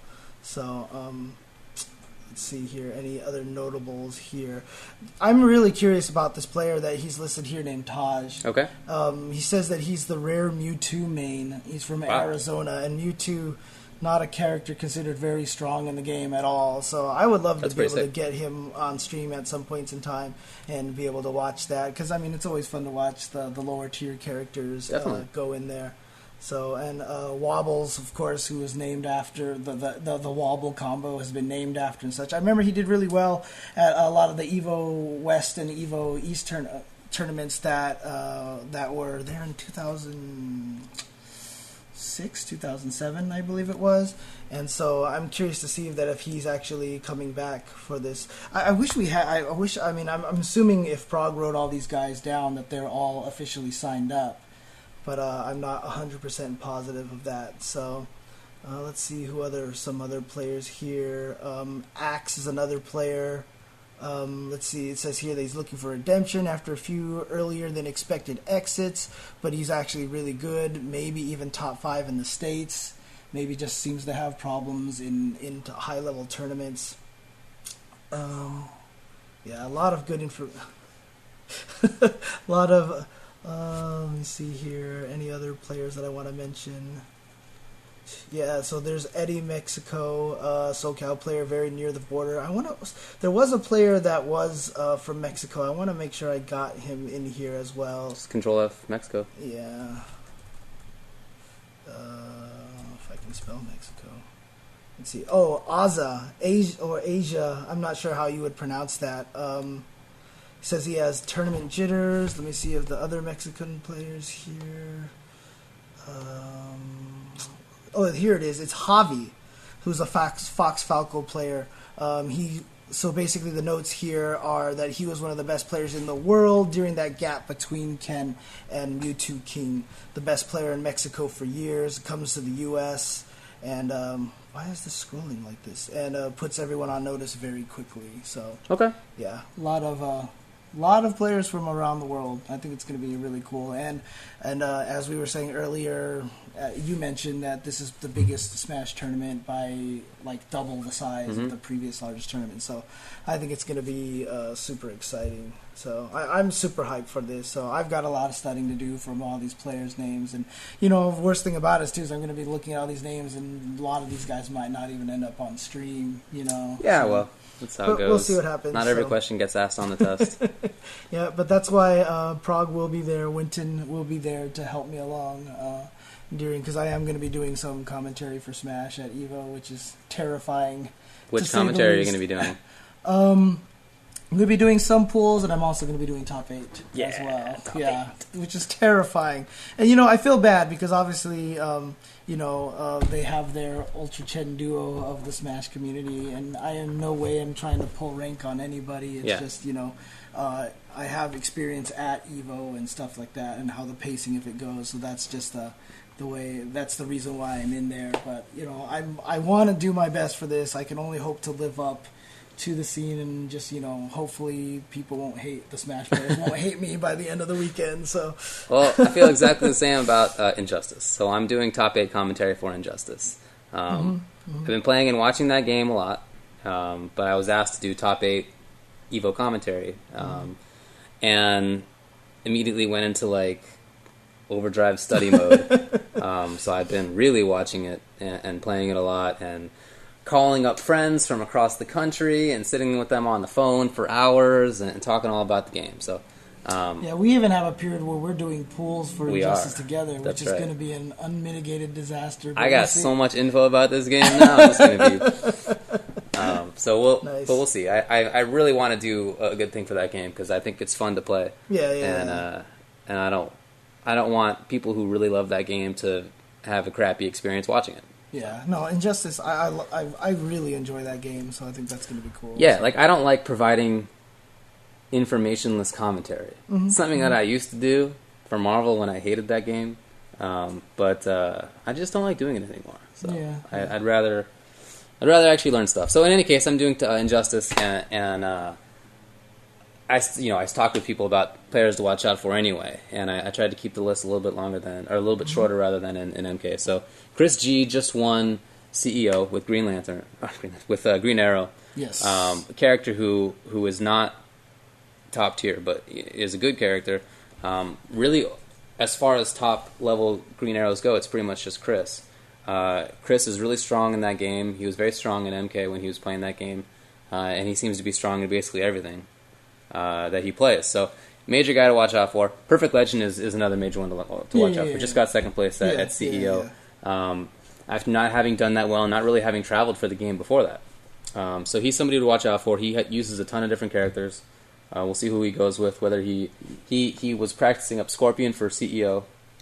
Scorpion got nerfed. So I'm interested to see whether he sticks with that character at all, or whether he goes back to other characters. He wasn't nerfed before CEO, right? So he was nerfed after CEO, and still lost to Chris G's Green Arrow. So, and a lot of people were even saying that, Scorpion even, he did well at the tournament, but not like top 8 domination that they thought. He got into top 8. A few people who used Scorpion, Scorpion got into top 8. But once top 8 started, he only had a couple of appearances, and so. Whatever. He's been nerfed, not really as much of a concern anymore. So KDZ is another guy to majorly watch out for. He did really, really well at EVO. I feel like if he had won losers finals, he would have had a great chance of winning the whole thing. He's had some of the most success of anybody in this game so far. He plays Superman, and he's probably the best. Superman, really, really strong. Tom Brady with Aquaman is somebody to watch out for. Rio as well with Batman, or whether he sticks with Scorpion or plays other characters like Wonder Woman like he did at CEO. We'll see. 16-Bit's another one to watch out for with Killer Frost. She got slightly nerfed, but still really strong. Tyrant out of SoCal, somebody to watch for. Maybe Crazy Bone too. But one of the major things about this game is that since it's come out, there hasn't been a West Coast major that's had it. So a lot of these guys haven't really been able to travel. And so when you look at tournament results in Injustice, it's very East Coast and Midwest heavy. And that might in fact be the power base of the game anyway, as it was with MK. But there are definitely guys in Southern California and in other parts of the West that are strong, and I'm really looking forward to seeing how they're going to do, because they haven't really been able to test themselves in major settings like people in Midwest and East Coast have. Right. So that's going to be a big thing to look for. It's also still a new game, so it's still evolving in the just strategic evolution that every game goes through. It's only a few months old, but on top of that, it just got a pretty significant patch last week. Yeah, that's right. Yeah. So Scorpion was nerfed, but on top of that, lots of different characters had slight buffs and nerfs. Right. Those changes were, here and there, but to me, obviously, I think the biggest change was the buff to the down 2s. Right. The anti-air, the kind of uppercutish move that everybody has, a lot of those were made better. And even for characters that I play, for some reason they made Bane's down 2 really good. I don't even why do you even need to do that? Who jumps at him? But it's so that'll be interesting to see. For example, Green Lantern has a really good down 2 now. He didn't really before, and that was one of his weaknesses. That if you got within a certain range, you could jump at him, but not really now. I remember Arturo was. Or if you so like Lantern's Might, this thing, Yeah. it's good here, but right here, not so much. Yeah. So I remember Arturo testing it on the stream, and it hit it was even hitting people trying to cross him up and all this other stuff. So yeah. So that's a major thing to watch for. Potential other things are more player based. Will Perfect Legend extend his dominance of NRS games at EVO to this one? It seems based on CEO that he might have a good chance. Yeah. Will Chris G win this game and also Street Fighter 4 Marvel 3 Cross Tekken? We'll see. That's another potential thing. There hasn't been a player with that much potential to win that many games in a long time since Chris G. Exactly. So and then another one is how MK players versus not exclusively MK players do. I'm really interested to see how that happens. most of the guys who I just mentioned are more traditional MK players. Not so much for KDZ, who plays basically everything. Mm-hmm. He played Street Fighter 4, he played Marvel, he played MK, he played Soul Calibur. So lots of different stuff for him. I'm interested to see how he does. Same with Chris G. Yeah, I mean, even, for example, Eris has been doing very, very well at all the Wednesday night fights. Yeah, Rick's been doing well. Yeah, so I'm really curious to see how they're all going to do. These are Tekken players who are very, very much used to the high-low mix-up game, which a lot of Capcom players aren't used to. So, they go into this game and get beat up by these high-low mix-ups, but, these Tekken players have been living with that their whole entire lives, so I'm going to be really curious to see how that's going to go. Yeah, so lots of stuff to watch out for in that game. The newness of it, I think, opens it to just difficulty to predict. The top 8s of UFGT and CEO were very different because there are so many good players right now who are all at about the same kind of level that it's just tough to have a good bet as to who's going to win. It's not like a Street Fighter 4 where Infiltration is going to be up there. Well, I mean, I talked about B3 earlier, how it was like all these people from around the country yelling at each other, whatever like that, right? This is essentially the B3 for Injustice. The first time a lot of these communities are going to mix with each other, and including foreign countries too. There's a lot of people who play this. I mean, like for example, the Southeast Major, they were playing it there as well. They had an Injustice tournament. And in talking with Shen afterward, he said that people who played anything other than Street Fighter have all pretty much stopped playing their games, and they're all just playing Injustice now. So people who played Marvel, who played Persona, who played Tekken, they're all playing Injustice. So if those guys come, that'd be interesting to see how they do. Let's take another break. And the two games that we haven't talked about yet are Ultimate Marvel 3 and Street Fighter 4. We'll do that when we get back. All right.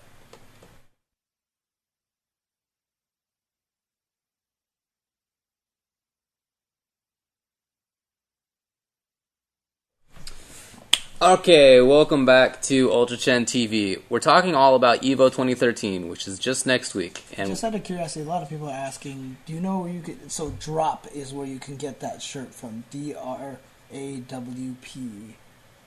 Yeah, so that was given to us by the guys who made the shirt out in CEO. So, yeah. A lot of people asking. Expose there. Yeah, a lot of people asking.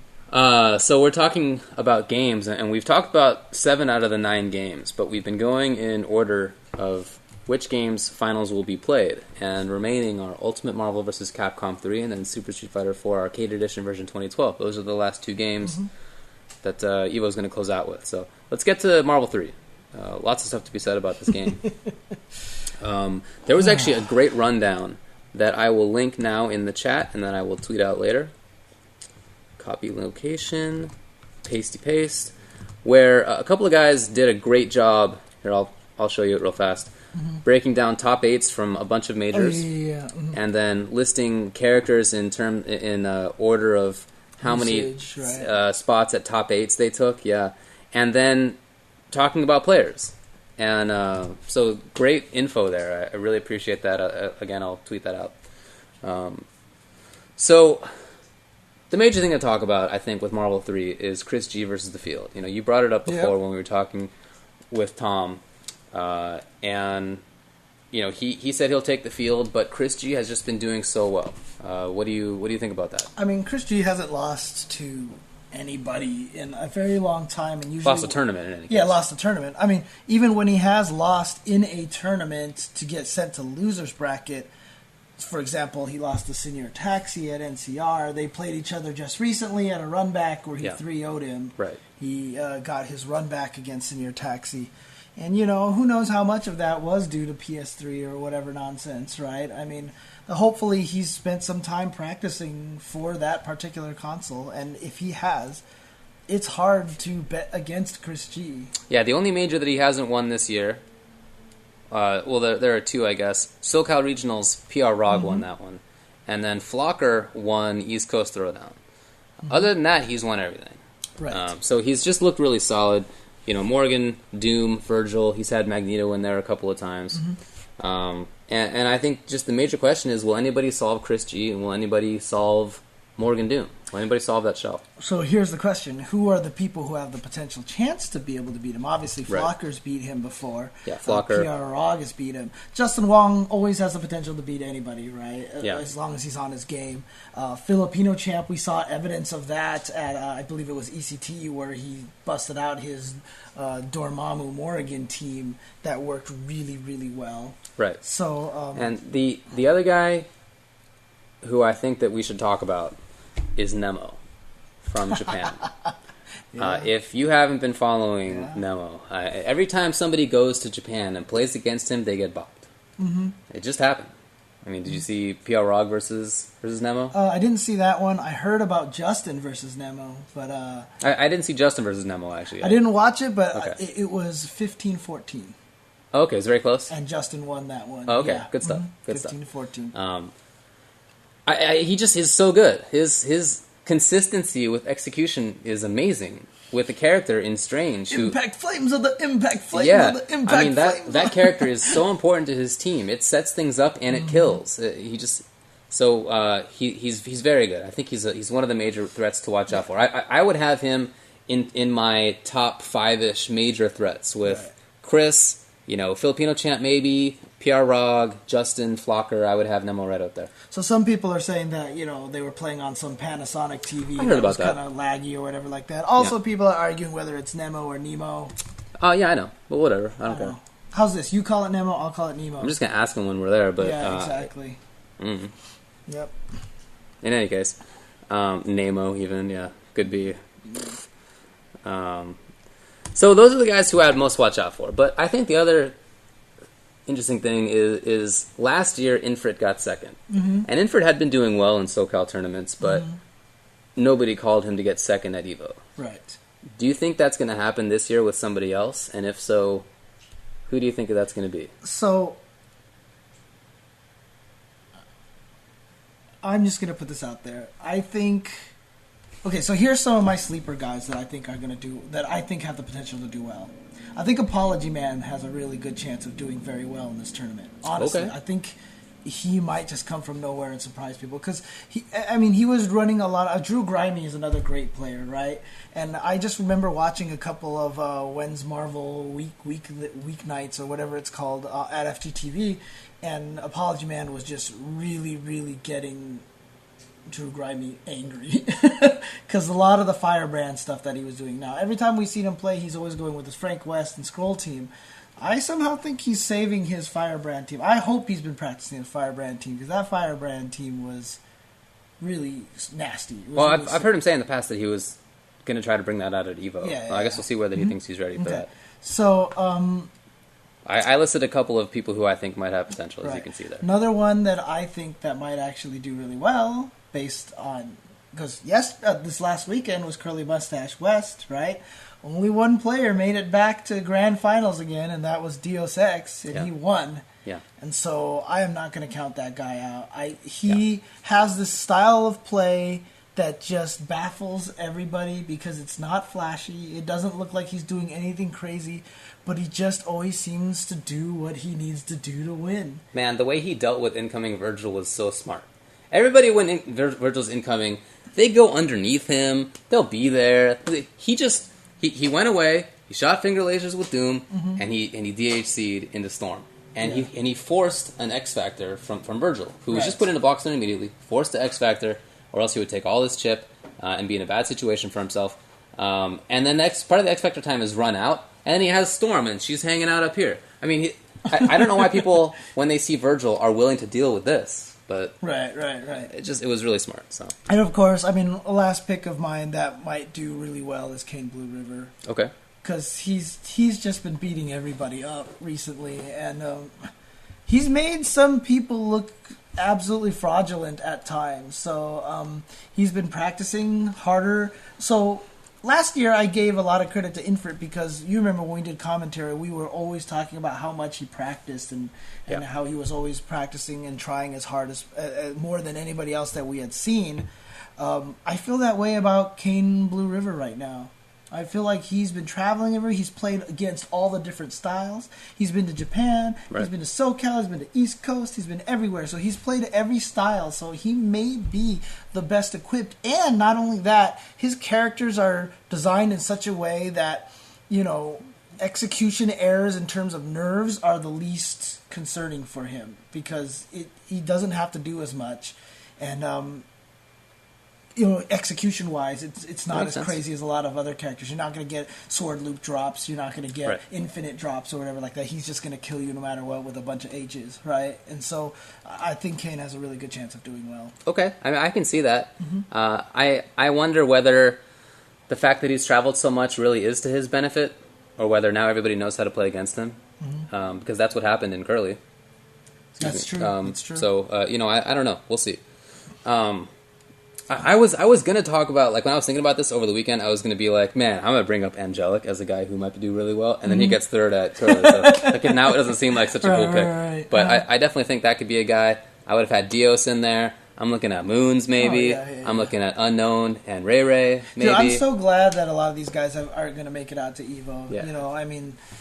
Moons and Ray Ray are going to make it. Ray Ray's never been to Evo before, so this is super. That's a big exciting one. for me. Yeah. If you saw White Black blow people up in New York City this past week, I think he's somebody to look out for. Wasn't he just at this curly mustache? Yeah, and he got was. blew up pretty bad. Right? Yeah, he didn't do as well. Yeah, it's true. I mean, but we'll see.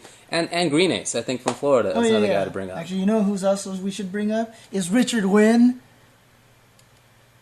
He's not going. Richard Wynn. If he were going, I think he'd be in that position. He just eliminated Filipino champ out of curly mustache yesterday. That boy better be making some plans to get to Evo. He's not going to be there, so unless something magical happens at the last minute, but that's probably not going to happen. So if he were going, definitely I would have him in that list. Yeah. Yeah. Richard Wynn. Yeah. So Richard Wynn. the storylines, we talked about Chris G, we talked about Mora Doom Virgil more specifically, or Magneto. Yeah. It's the way he plays. People have been doing better against Morrigan slowly, but now dealing with Virgil Doom and Virgil Anchor are two different things. So I'm just going to say this. I think Mora Doom is a completely overrated story because I don't think Mora Doom is the story. Chris G's Mora Doom is the story, right? True. I mean, there's so many people who are using Mora Doom. Obviously, Shin doing pretty well with them, and other people like Helix doing well with that J. Rosa team, J. Rosa and such. But they don't have the same. They have the same success with that team as everybody else does with every other team. That's true. There's no one else that stands. It's not like we're having two Mora Dooms dominating every single tournament, right? Right. And so I don't know. I wouldn't be surprised if Chris G is the only Mora Doom in top 8. I think I'd be more surprised if there was another Mora Doom in top 8. Exactly. Yeah, that's true. The other one is, will the USA maintain Marvel dominance? Because I'm looking at those guys from Japan. I really am. And like I said, White Black. I feel like those are two guys, or two sides of the U.S., the oceans, I should say, that could be threats to the fact that the USA has won every Marvel Evo. So. Oh, yeah, some people are yelling about Buckethead, who we saw at. Buckethead could make some waves. That's actually a good point. I hadn't thought about that. Yeah, he's really good. I hope he's been practicing, and I assume he's coming because somebody brought it up. Yeah. Zach Bennett, I guess we'll see. Definitely, that dude could make a lot of hay because he's really good, and his team is really frustrating to play against, especially if you don't have experience with it. Maybe he's another one to put in that same kind of. I wouldn't have him up there with Chris and the other guys who I mentioned earlier, but maybe with a secondary case, a set of people who could break in there and be top 8 too. Here's another question here. So we've obviously talked about Mora Doom, Virgil, obviously with Justin Pierrog. These guys have a good chance of there. Ron Masama's another good one. That's enough of that. What about Zero? Flocker has won a tournament with Zero. Richard Wynn, who we talked about as a Zero player, but might not even go. How many Zero teams? Which one? Neo. Oh, Neo. Yeah. Well, Neo has a good chance of doing really well because he's been doing well in a lot of tournaments, right? But here's my question, though. How many Zeros do you think are going to be in top 8? Flux, maybe, perhaps? Cause, Flux could. Flocker. Killer Kai has a chance. Right. Yeah. Second place at Curly Mustache. Second place at Curly. I don't know. Not Marn. I don't think that's going to happen. Buckethead maybe. Marn almost beat Filipino champ yesterday. I'm not saying Marn is a bad player in Marvel 3. I think Marvel 3 is exactly the kind of game that Marn does well in. It's built for Marn. Yeah, fair enough. So okay, that could definitely happen. But the last thing that I want to talk about with Marvel is the fact that we're going to get all these predictions wrong. I just think that that's going to happen. Yeah. I would bet against most things. Most bets people could come up with, where it would be like, who do you think is going to be in top 8 or get second place or first place? I think that I would bet against both of those, or all of those, because I just feel like there are going to be people in top 8 who are not going to expect. I do. Yeah. I think there's going to be an Infrit. I think there's going to be a Fruitsy. I think that's going to happen. What I'm guessing is probably half and half. 4 players who will expect. Okay. 4 players that were just completely like, what the heck? Okay. I think that's a good way to look at it. Okay. Half and half. Yeah, I can definitely see that. Mm-hmm. So the last game is going to be Street Fighter 4. That's going to be the game that Evo closes out with. Yep. I mean, who do you want to mention as far as players go, as far as characters go? I thought about characters, and what I wrote down was, watch out for most of them. The way that the top 8s have worked out in majors in this game has been like that. They've been so varied, so often at majors, you don't have more than one repeat character. And in some cases, you have something like 10 or 11 characters showing up in a top 8 because one person used 2 or 3 characters and everybody else used a different one. So I don't really know what to say as far as the character selection goes. I mean, the main thing is that we've seen a lot of camis winning in tournaments with players that people didn't know at first. So K-Brad wasn't a household name until he beat Infiltration at Seasons Beatings. Popey just beat Infiltration. I think it was... we've had a whole bunch of other camis winning. At Northwest Majors, I believe, Cami won there as well. So Cami's a weird character because she obviously is... Right, Bakken, yeah. She obviously is one of the strongest characters in the game, right? And can aid a lot of people because, EX Dive Kick is so powerful, right? So if there is a character that has the potential to get more than one person in the top 8, I kind of think she has a good potential for that. However, I do not think she's going to win. I don't think that she can win the tournament. So, I don't know. Let's just... Can or will? Because those are pretty different questions. Cannot win the tournament. I don't think she can win the tournament. Really? Just her design, you don't think? No. I just... Something about it, like, I can imagine a couple of guys making it in the top 8, using Cammy's, cheap factor, right? Her brokenness. But I just don't think that a lot of the Cammy players have that high level of fundamentals that's going to carry them into an Evo victory. Let's just put it that way. Okay. So, well, it wouldn't surprise me if a Cammy player won, because there are definitely some good ones coming. Akuma is somebody you have to talk about a lot because it's Infiltration's character and it's Tokido's character. That's going to be a big one, but there are just too many characters. And even furthermore, I mean, who would you bring up in terms of players? Because this game has so many players from all over the world. There are players who can realistically win this tournament from Korea and Singapore and Xi'an and Japan in half a dozen people, and in the US and in the UK, and it's just, I don't know, China. There are a lot of people. Dude, if I wanted to name, it would be like that document. Hong Kong/Australia. It would be like that document Prague wrote up for the Smash Brothers players. I mean, I don't even know who I'd want to bring up, because if you talk about states, you got Justin, Pierrog, Ricky, Dominion, obviously, Sanford. Oh, if Sanford makes it, Sanford has a good chance. Gosh, I know I'm missing like 90 people already. Yeah, Mike Ross is going to get 4th place, right? Oh, yeah, that could be.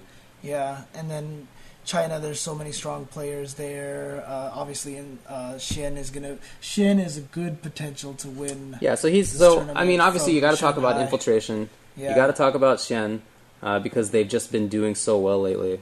Everywhere they've gone. You got to talk about Daigo. He hasn't been traveling that much. He's only been playing on PS3 version, practicing on PS3. Practicing, and he's just a guy who you can't count out. He did so well at at the 25th anniversary. He did. Yeah, he always does well, even though he hasn't been traveling. You still have to take him into account. So those might be 3 of the biggest ones to look for. I'd be surprised, I guess, if at least 2 out of those 3 guys didn't make top 8.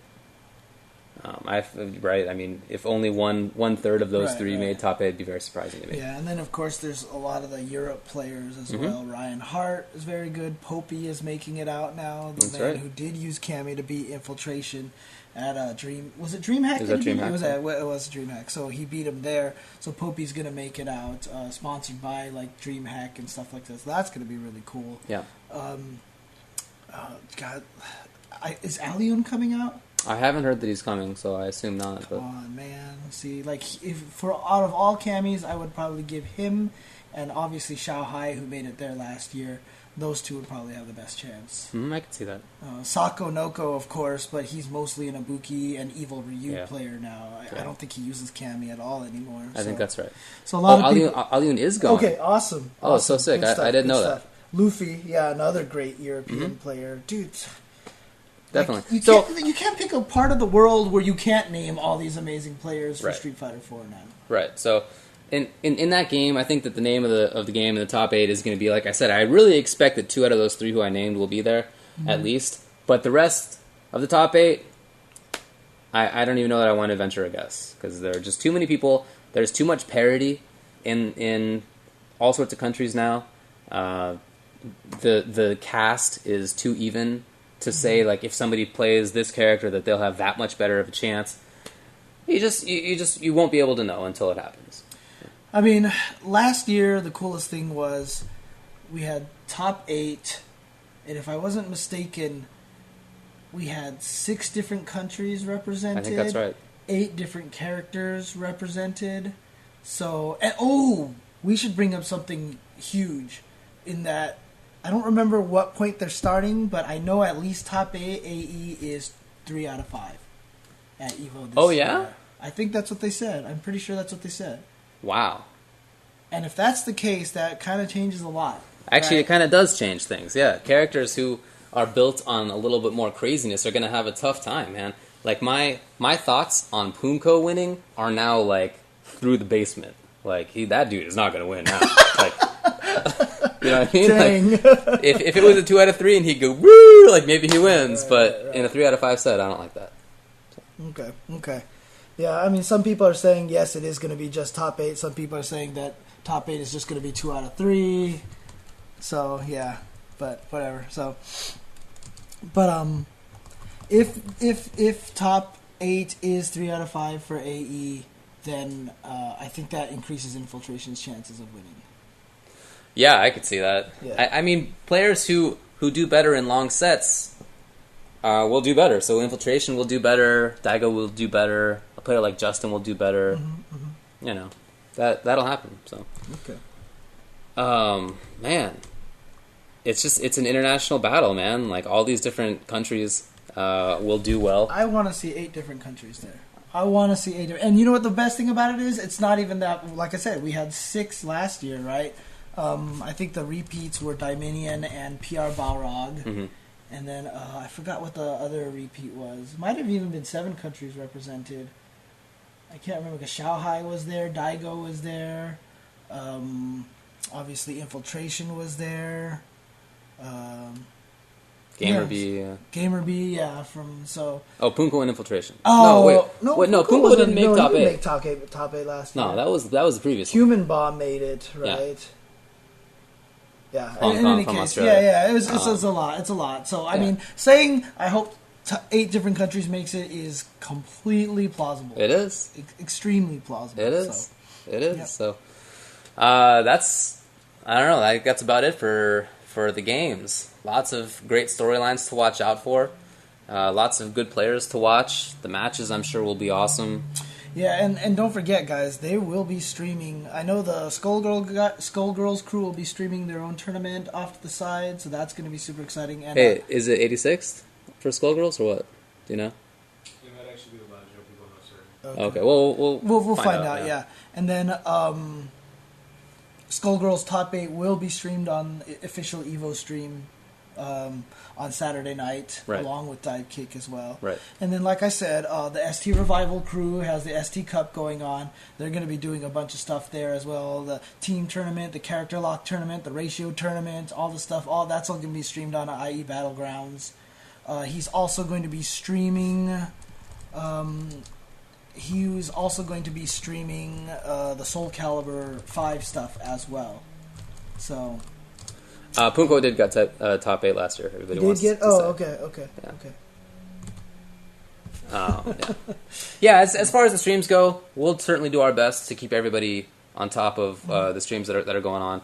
Follow or check out shoryuken.com, where they'll have, as Tom said, all of the streams, not just the official SRK Evo ones, but all of the streams for all the games that are happening on there. So, Yep. make sure that you check it out. Hopefully, somebody will stream Tekken as well. Yeah, I'm pretty sure someone will. So, as Tom said, they already have somebody in talks. Hopefully, they'll get that going as well. So, yep. So hopefully, all the games will get there. You know, you'll be able to watch any of the games. And Evo, again, we're both heading out there tomorrow.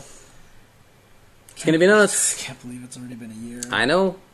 It's gonna be crazy. Every year it goes faster, dude. Yeah, that's how it happens when you get old. Ridiculous. So yeah, that's true. It's you true. don't understand. Time goes by so fast for me. I bet, man. So fast. It's like lightning speed now. Yeah. So Yeah.